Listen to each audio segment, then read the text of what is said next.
This is Product Management, the podcast powered by Alpha. Welcome.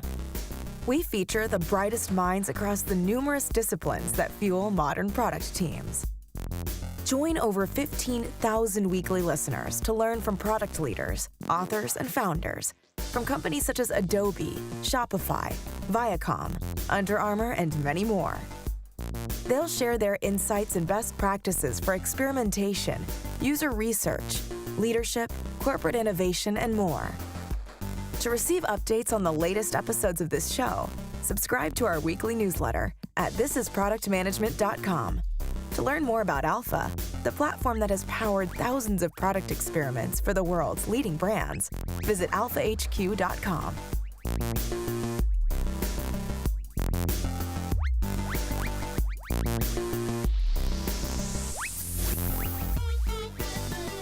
Hey, I'm your host, Mike Fishbein. Welcome back. On this episode, I'll be speaking with Andrea Schneider, Acting Director of Product Management at the IRS, and Lauren Gilchrist, the Director of Pivotal Labs in Washington, D.C. Andrea and Lauren worked together to transition the IRS from waterfall to agile development and to build a product that has generated over $445 million in payments. They'll share how they got organizational buy-in to make this shift and how they manage relationships with stakeholders and navigated legal constraints throughout the product lifecycle. My name's Andrea Schneider, and I work in the product development world at the IRS. And I've spent 25 years working in or around government space, and the last 5 years or so focusing on delivering digital products that sit on irs.gov. My name is Lauren Gilchrist. I am currently the Director of Pivotal Labs in Washington, D.C. I have a product background as well. For the past 2 years, I've been helping federal agencies and Fortune 500 companies in D.C. Transform the way they build software. And prior to that, I was in New York as a product manager with Pivotal Labs and then with a variety of New York-based startups before that. Agile transformation is product management. Transforming a large organization's product management culture and methodology requires influence and careful consideration for legal constraints and the interests of senior executives. Andrea and Lauren have experience achieving such a shift and building a successful product in the process. I asked them how they started working together and what they were trying to achieve. So at the IRS, our average life cycle to build an IT product averaged about 2 years, and we would really struggle with making sure we had all of the requirements done properly and all of the documentation was recorded effectively, and all of our IT partners had a really good understanding of what the intended outcome was going to be before they ever started to build anything. So when we took on the idea of building an online account for individuals, we knew we had a really big uphill battle because we really hadn't formed the full idea of what it was we wanted to put out there. But we knew we wanted to be able to communicate to American taxpayers information about what the IRS knows about you and how you can have access to that information in a really easy-to-use, clear format. We had a lot of internal struggles about what was the best way to go about doing this, and we knew we didn't want to do it the same way we've always built products, which ultimately would result in typical waterfall fashion output of, our product at the end doesn't fully match what it is that we need now. It meets the requirements that we had 2 years ago, but things have changed, and now what do we do? So we definitely were up for trying to do things a little differently this time. When we kicked off this engagement, we wanted to make sure that everybody was on the same page about what success looked like for what we were building, and given that this was going to be a new process for the IRS. What we asked at first was that we get all the stakeholders in a room and really try to define what success looks like and also what success doesn't look like. What are our anti-goals? And I remember, kind of standing with this whiteboard marker in this pretty beige room in an IRS location and really asking this group of executives, what does success look like? And how do we know when we build this product if we're right? Andrea at the time kind of was timidly raising her hand and looking around to see if anyone else was going to answer this question before she did. And she said, well, I think success looks like building something that is clear enough so that it does not generate more phone calls. It might not be a surprise to you, but the IRS has some pretty difficult customer service challenges. A study by a group called the Taxpayer Advocate, I believe it was last year, found that of all calls made to the IRS during the 2016 filing season, only 37% of them were ever answered, and 8.8 million people were courtesy disconnected, which means that in times of peak call volume, the switchboard makes a decision to take people off the waiting list and remove them from that, which basically in individual parlance means you are hung up on without any warning. And I think combined with all of that, it means that the IRS is paying millions of dollars a year to staff and maintain phone centers to answer all these phone calls. But if you've paid attention to the news any time in the past couple months, you'll know that the IRS budget continues to be cut.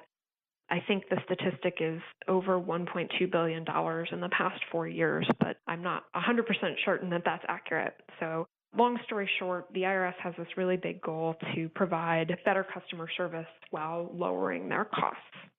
Standing in the conference room that day, IRS is looking to come up with innovative ways to solve some of these customer service challenges.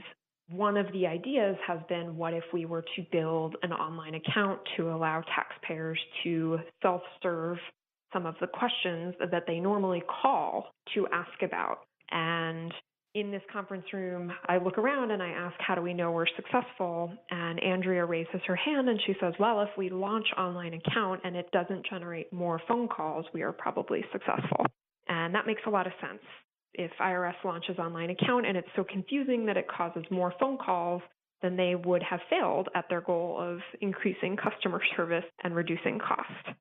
The way that Pivotal Labs designs our engagements, we are really trying to teach our clients a new way of building software with a flavor of Agile called extreme programming and user-centered design and lean startup principles. And the way that we do that is we mirror our team members to their team members, and we roll up our sleeves and we lock ourselves in a room and we build something together. And at the end of the engagement, the goal is that the team that we're working with can go on and continue to carry on the lessons learned and continue to work in the way that they have learned and take some of these principles and practices back with them.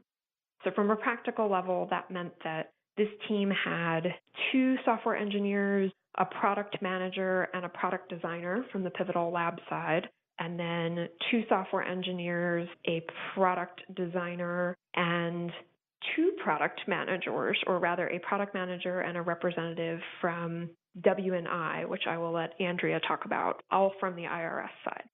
So we had a product manager, that was me, and a product owner, essentially. The roles of the IRS are slightly divided compared to maybe other private sector world where your product manager is the source of truth of the business decisions, but we have the roles split out more that the business rules and logic and business-based decisions are in the hands of the product owner, which is not the product manager. The product manager's role is more of traditional product management planning activities, oversight of the development of the product itself, the ideas and features and roadmap and generation of the overall product itself, but paired closely with a business partner.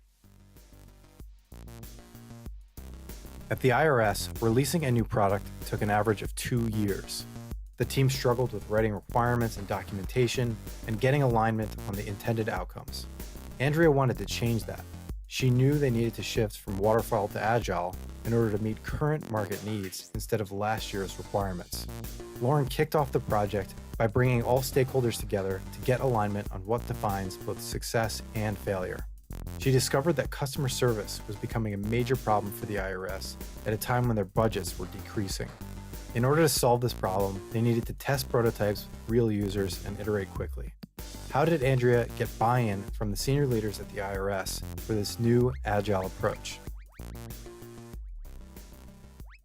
I had to really build a team of folks from various parts of our organization, from our business part world that I was referring to earlier, from our business owners, and then also from our partners within the IT world. We needed our IT folks to be on board to deliver this product in a way that they had never done this before. And we also needed to have our business partners on board to have daily involvement with ongoing development activities. So traditionally, requirements were built up front, sort of thrown over the fence, and the IT folks did their thing and came back to you. And all the while, the business folks are going on doing their things. But we really needed to change the mindset. So I wound up finding champions for this idea in each of those worlds. And then together, the three of us, an IT executive, a business executive, and myself, kind of went on a bit of a roadshow and evangelized what we thought the benefits were going to be of getting involvement from a daily basis from our business partners and reforming and reshaping the way our IT partners were going to work with us so that it wasn't just our developers who were there with us on a daily basis. We needed our testers to be there with us on a daily basis. We needed our 508 compliance people on board with us every day. And that's making sure that our code is built in a way that people that have accessibility needs are going to be able to use our product. We needed to have our cybersecurity people with us on a daily basis, as well as many other facets of our IT organization. We spent a lot of time educating upwards through executive ranks and downwards to the folks that were going to be on the ground, changing the way that they worked on a daily basis. And this also involved conferring with union folks to make sure that we weren't changing the way that anyone who was represented by a union would be impacted from their daily work, all the way through to performance commitments from individuals. So we had a major transformation effort ahead of us, not just from developing software approach, but from an organizational shift as well.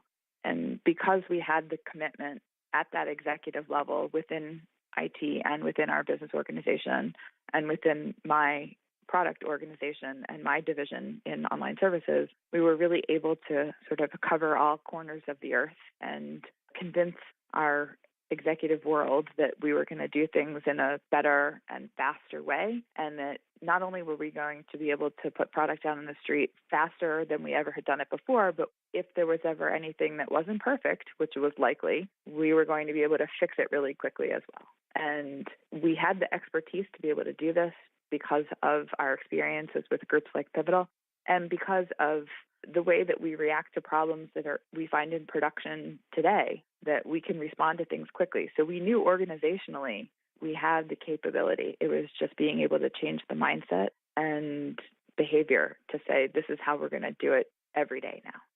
So when we went out on our roadshow, not only did we have fun, fancy decks and everything, but we also had a bit of a working prototype that we had started to develop. As we were building the idea for online accounts, we took the concepts from the research that we had done and the data that we had gathered to present to our internal stakeholders and executives to say, this is the problem we think we can solve. We looked at our data of the number of phone calls that came in around people who were looking to find out how much money they owed the IRS and to find out if the IRS received payments that they made, and how we could take those numbers and drastically reduce them by making this feature available online, and what we think that could look like by having some clickable prototypes, some static PowerPoint presentations, anything that added visuals to help people understand what it was that we wanted to build. That went a long way in being able to translate our thoughts. So also taking what we were projecting, our phone call volume, to go from X level to Y level of decrease, and without setting any specific or major goals, because it was going to be incredibly difficult to measure the decrease in call volume as it would only relate to this product. But we were still looking to be able to measure that decrease overall. And taking an approach like this would involve the organization across the board and be able to have the involvement even from those call center folks so that they could contribute to the things that they were hearing on the phones, so that product that we were going to build was going to help on their side as well. And those kinds of firsthand account stories in our sales pitch was definitely helpful. In terms of preparing people for failure, we definitely brought in principles from Lean Startup of being able to learn and implement and fail and change direction and be able to take our learnings and put us on the right track as we were going, as part of the way we were prepping people for what was going to happen. We wanted executives to understand that failure actually was going to translate to success, and that we were not looking to hit it out of the ballpark on our first time at bat, because we've never really fully implemented this way before. So we were expecting that there was this buffer and support and air cover for us to be able to go into this new approach and to really have the tolerance for us to be able to be reworking as we went. From the beginning, that was an expectation that we were trying to set, was that we were going to do the very best we could with this brand new method, but that we were expecting ourselves to stumble a little, and this didn't in fact happen. So the best part was being able to watch us recover and add new features and additional functionality through it. Andrea recruited a champion from each of the teams in her organization and then went on a roadshow to get commitment at the executive level. Showing a prototype, sharing data, and telling user stories helped her make her case and build trust in the Agile process of testing and learning. How did Lauren manage these stakeholder relationships throughout the development process? It's useful to take a step back and understand what it's like to actually build software in the IRS. It's very different from, you and your friend built a website and shipped it over the weekend and continuously update it, right? When you're building some software for the IRS, it means you need to build something for 240 million American citizens so that they can understand it. That's people who never finished high school, people who don't speak English as a first or even a second language, people who are visually impaired and navigate the web with a screen reader. It also means you need to account for all possible taxpayer situations, no matter how simple or complex. We were talking about how do we display a balance for someone who has married and divorced, whose spouse was a secondary filer, and how do we ensure that the ex-wife is not seeing the liability of the new spouse, situations like that. I think to make it even more complicated, the IRS is always under a lot of scrutiny from the public, and they are very cognizant of this public failure of healthcare.gov. And talking about stakeholder management, when we kicked off this project, don't be healthcare.gov, I believe, was an explicit goal written on the board. Everybody was really nervous about rolling something out like this in such a public way. So I personally had never really worked in an environment like this before, and I'd certainly never built something for 240 million people, and really never worked in an environment where, if I failed, my name would be splashed in front of the Washington Post, and someone would have to be dragged in front of Congress to testify exactly what went wrong, which is all part of software development on a daily basis in the IRS. So just to paint a picture of this was the kind of empathy that we were trying to build for this team, and really try to understand where they were coming from with all of their concerns and fears from a stakeholder perspective. One of the things that we started doing to really help combat that was try to be, from just a week-over-week communication process, as transparent as possible with our stakeholders.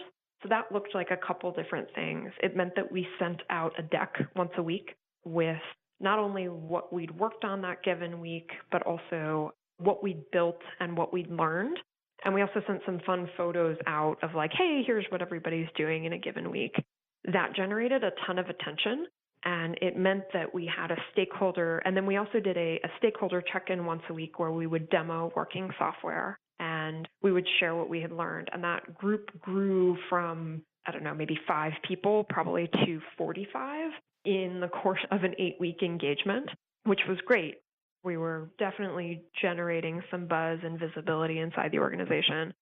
The other thing that was really funny was that we were working in this very tiny room in a make offices space in DuPont Circle, which was probably 20 feet by 20 feet square. And there were 11 of us on the core team, and we were definitely cozy in there. And then the second the stakeholders started visiting, all of a sudden, they were jammed against the back wall. trying to watch us do what we were doing and learn about this process while really being thrown into the deep end, if you can imagine, because there was really nowhere for them to sit, which I think I found very endearing from their perspective. I think they were all very curious and very committed to learning what we were working on, which was great. One thing that's probably worth sharing that I imagine a lot of people who are going through this kind of transition question, we got a lot of pushback initially and questions about the type of user testing that we were doing. We were doing iterative user testing that was very task focused. So we were putting wireframes and eventually working prototypes and then eventually working software in front of people and asking them, given this scenario, can you tell us what you owe? What would be your next activity? Would you call if you don't understand this? What would you do? Trying to ask generative questions. And there was a lot of concern around two pieces in particular. One, are we getting enough feedback for it to be statistically significant to prove a point? And two, are we violating the Paperwork Reduction Act in this testing?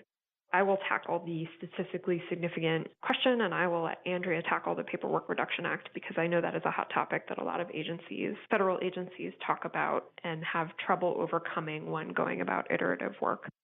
So in terms of the statistical significance, we definitely had to change some perceptions that we were talking about a world of let's make a bunch of assumptions, build something, launch it, and learn a year and a half later whether or not we were right by way of independent survey doesn't seem like a type of failure that the IRS can really take on at this point. So how do we learn today if what we're building is actually going to help people understand what balance they owe? And on a practical sense, that looks like testing with 5 to 6 people every single week and learning and iterating from there. And I think that we had to work pretty hard to explain to people that there was a big difference between proving something statistically and being able to learn just by talking to 5 people whether or not what you were doing was hitting the mark. And we invited a lot of people to watch our recorded user interviews to help make that point, which led to a lot of aha moments from the stakeholders' perspective. In stakeholder management, we needed to ensure that the ideas that were coming for our product were coming from the right place and that challenges that we faced around making sure we were building the right product were in line with the expectations of stakeholders. In transforming from a waterfall approach where executives would have complete and total sign-off on a product before it ever got built and then would see a finished product, which at that point might have its own challenges, but at the same time would have met the deliverable requirements from what they had been, shifting that into a world where we were coming at this with a much more loosely defined set of features and trying to get stakeholders comfortable with the fact that the ideas that they had may or may not make it into the product, especially from something being built in an agile way and launching with a minimum viable product where we were just taking one small feature that added value and being able to put that out on the street and put it in the hands of taxpayers and having that mind shift with our stakeholders that we weren't going to be able to solve all of the world's problems with our first release, our first initial product output onto the street. Took a lot of handholding and a lot of encouragement and a lot of constant support to the ideas that they did have and helping them understand how we were prioritizing the stakeholder and executive ideas so that they saw that the vision that they had for the product would be part of the overall product that would be out on the street one day, but maybe not from the very beginning. And it was a major hurdle and challenge to overcome, especially when those product ideas came from folks that are directly accountable to Congress, and making sure that we could take the inputs and suggestions that they had and align them properly with the testing that we needed to do and be able to deliver on the requests that were coming in from executives at that level in a timely way, but at the same time focusing on delivering value and putting product out on the street in a 9-week increment period. During the 9-week increments for which we build product now, we do an executive design review around week 5 so that executives can see what's happening in this current increment. And if there are things that they're looking for that aren't quite there, they have an opportunity to be able to make some adjustments to either the existing product as we're working on it, or to be able to help us determine the prioritization for where that could be in the next increment or the increment after that, depending on what other dependencies exist and what data we have that can support it and what user testing we can do to verify that it's the right placement. Lauren stressed the importance of gaining empathy for what it's like to build software for the IRS. You're building something that 240 million Americans need to be able to use, and you can face intense scrutiny from the public if things go wrong. Lauren provided transparency throughout the product lifecycle, including demoing the product, sending out a deck each week that included photos of the team in action, and sharing videos of user research sessions. Her updates and meetings generated so much buzz that their weekly meetings grew from 5 to over 45 people. Andrea emphasized the importance of making sure executives feel heard, educating executives about how they prioritize ideas, and describing how their ideas could eventually be incorporated helped her keep everyone aligned. How did Andrea and Lauren navigate policy and legal constraints while building such an innovative product? So there's legislation in place from, I think it's been the 80s at some point, that the Office of Management and Budget needs to approve lots of different types of interactions that the federal government has with the public, especially when it comes to impact on time from the public to participate in activities that the federal government is asking them to do. So if you look at any federal form, there'll be some sort of estimate of how much time it will take you to fill out this form. And there are people in the federal government responsible for calculating that time, and people in the Office of Management and Budget responsible for approving that. Well, the Paperwork Reduction Act also has to cover the amount of time and impact that federal questions have on the public for things like user testing. And fortunately, it's been deemed more recently to not be as much of an issue as it was when we were starting to work through this. But when we were going through this process, we were needing to have our surveys essentially approved for what we were trying to do, or to keep the number of questions that we were asking and the number of people for whom we were asking them under a certain threshold. So we were constantly being mindful of bumping up against these limitations from the Paperwork Reduction Act and ensuring that we were in line with the letter of the law. So again, since that time, their interpretation on Paperwork Reduction Act seems to have shifted a little bit more in favor of not having to get as much clearance and approval. And I believe there's current legislation in place right now to actually make some formal changes so that these kinds of digital experiments can go on without really having to have that kind of overhead and burden. It's another layer of overhead to deal with in a federal space, where in comparison to something in private sector where you probably would never even consider it to be a task or an assignment that takes up time, valuable time in building a product that you have to then spend on bureaucratic activity. I think the first step in this is always empathy, right? Trying to recognize where all of this policy and security and legal sign-offs come from. In the case of the IRS in particular, I really took 3 different forms. One of them was around governance, which comes from the good intention of oversight of what congressionally directed money is being spent on and ensuring that it is spent properly and the government is getting what it is supposed to get for its money. There's another thing around, obviously security. No one wants their IRS information accidentally in the wrong hands of the wrong individual. And the third was about policy, right? Tax policy changes constantly, and there's always legislation on the floor around tax policy, and we really needed to ensure that the decisions that we were making for a minimum viable product were actually in line with the IRS's best practices and accurate within tax policy.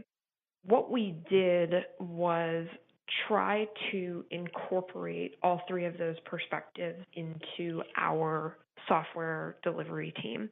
And that was a really big ask from the IRS, particularly for policy folks and governance folks and even security folks who are used to seeing a piece of software that is deemed as done and then goes through a phase gate process to then be approved, right? That is a traditional waterfall cycle. Imagine their surprise when we said to them, hey, in order to be successful and for all of us to be aligned in shipping software, we need some more teammates and we need fewer gatekeepers. What that actually looked like was we asked the IRS if they could provide team members from each of those three groups to sit with the team to really understand all the decisions that we were making, the thousands of decisions we were making on a week-over-week basis about what went into the software, and then be able to provide their perspective of what some of the constraints would be and what would be considered problematic coming down the line. By sitting with them every day, we developed a lot of empathy for their mentality and their process. And in turn, I think they developed some empathy for us. And we were able to get to a point where we were able to make very quick decisions on whether governance would accept certain user stories, whether specific wording was in line with the IRS's tax policy, whether our decisions around a drop-down were 508 compliant, that sort of thing. Andrea and Lauren had to operate in line with some fairly strict and often fluctuating policy constraints. Incorporating perspectives from all relevant stakeholders throughout the development process contributed to mutual empathy and understanding and reduced rework. What outcomes did Andrea and Lauren achieve by the end of this project? So we officially launched our product, built with the support of Pivotal, but also the hard work of a lot of IRS developers and IRS team members across the board. And we shipped our minimum viable product in November of 2016 with a very small feature set. So we did not do any kind of a big bang notification to the public in the world that we were live with an online account. We kind of buried the link on a page on irs.gov, assuming you were trying to find out information about making a payment. Here we would tease you with some information about want to find out how much you owe. And we launched, as I said, in November of 2016 with a feature set to allow you to view your balance and the different components of that balance, which we had never really been able to do online before. So the breakdown about principal versus interest versus penalties, and then more details about those pieces. Through the coming months, we were able to enhance those offerings.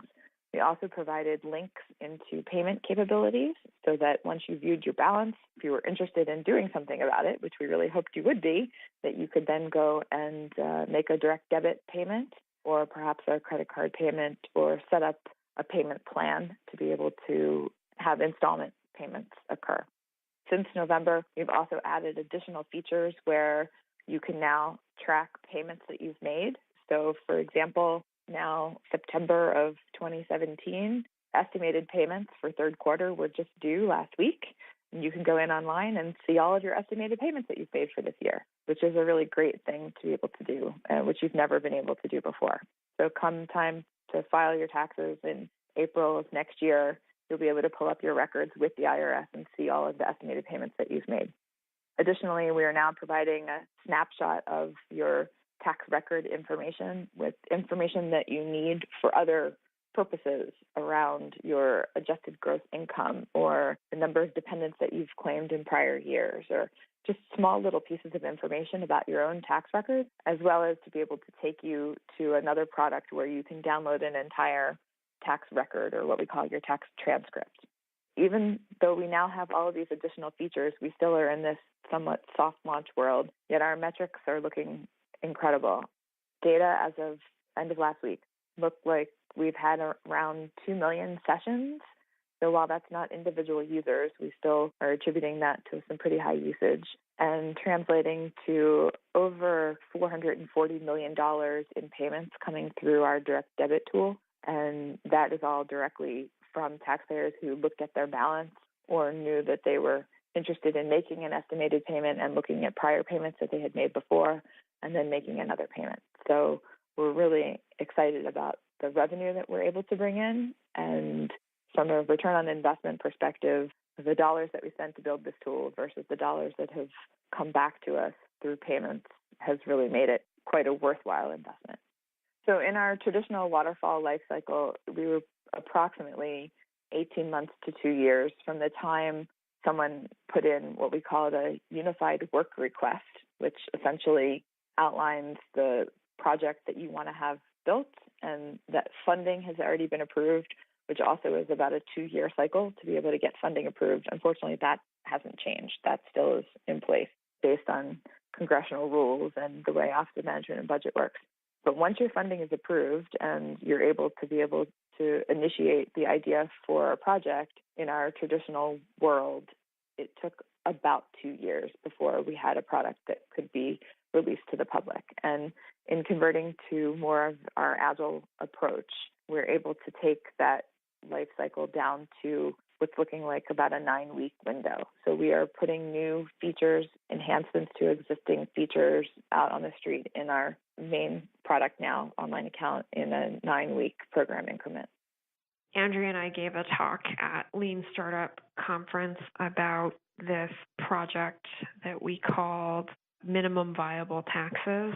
And our closing line in that talk was, if the IRS can do it, you can too. And I really stand behind that.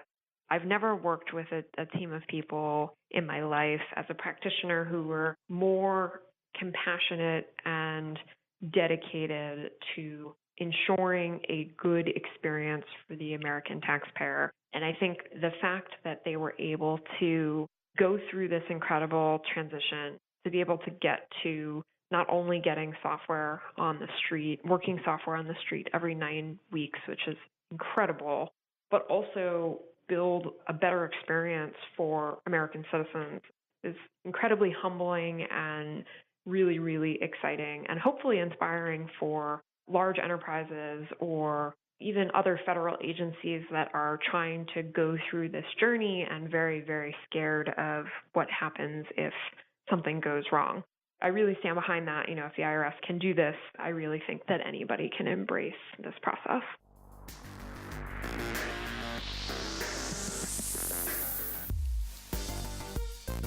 The IRS shipped a minimum viable product that garnered over 2 million sessions and $445 million in payments. Perhaps more impressive than that, they reduced release time from 2 years to 9 weeks.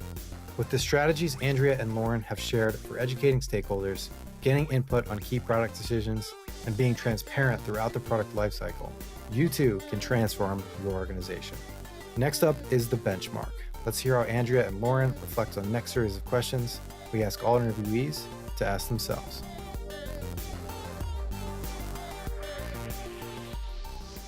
So to get out of the office, we do a lot of user testing where we recruit folks who, believe it or not, are willing to talk to the IRS about tax issues and come and sit through 45 minutes with us in a user lab and give us feedback about what we're proposing to do and get their ideas. We also attend nationwide tax forums every summer and talk to tax practitioners about what they want to be doing with the IRS. And then we have lots of advisory groups who like to tell us what we should be doing. So we get to get out of the office through those groups as well. I think it was Ken Norton who said, always bring the donuts as a product manager. I think that's my favorite tactic for attracting potential users to test with as well. We had in this project, we were very fortunate in that we were a block from Krispy Kreme.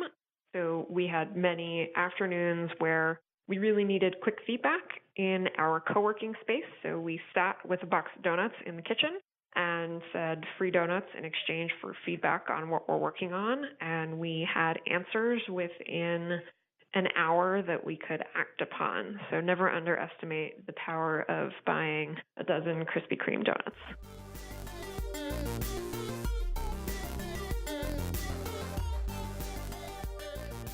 So right now I am reading Business Model Generator by Alex Osterwalder from Strategizer. Really good techniques for different kinds of modeling approaches and diving into some of those for a new product that I'm working on. I've been listening to the Reboot podcast, which is by startup coach called Jerry Kalana, and it's sort of this amazing hybrid of Buddhism and deep interpersonal conversations and startup advice. I've been thinking a lot about how I, as a leader, prioritize my time and what I'm really made of. So I've found that to be very reflective to listen to.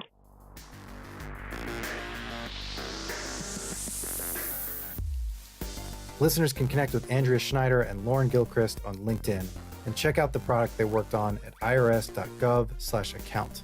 That's our show. Until next time, this is Mike Fishbein from Alpha. If you enjoy the show, I encourage you to go beyond iTunes, Stitcher, and SoundCloud and subscribe on our website, thisisproductmanagement.com. Every Monday, you'll get an email from me with the latest episode, exclusive product management resources, discounts to conferences, and opportunities to ask future guests a question that will be aired on the show. Visit thisisproductmanagement.com to subscribe.